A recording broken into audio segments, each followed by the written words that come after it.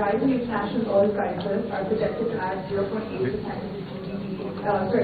8% of the GDP. 0.8% of the GDP is fiscal deficit in FY27. So at the same time, the growth that is expected to do a lot of the revenue headwinds. So if the oil prices rise further because of the Iran conflict, will the government absorb the shock, pass it on to consumers, cut spending elsewhere, or risk missing its revenue target? So that's question number one. And question number two is, in the econ survey, you said that the potential transfers, you would discuss them a bit more as to like what the scheme is, if it's multi-year. If you could just give a few details on that, is it a one-year commitment or a multi-year commitment, and how is it going to go about it?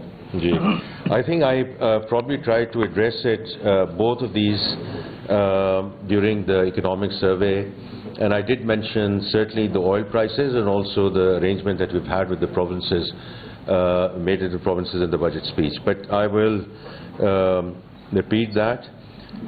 As far as the oil prices are concerned, we saw the first impact actually in April, where our oil bill went up by $1 billion. But since then, the way we have been sort of managing, and full kudos to the NCMC, because that's where we work as whole of the government, that dropped to $500 million during May. Having said that, and I said that a couple of days back as well, that let's just all hope and pray that whatever leadership our Pakistani leadership is doing, and they are not giving up, and these are unrelenting efforts, that this conflict comes to an end sooner than later.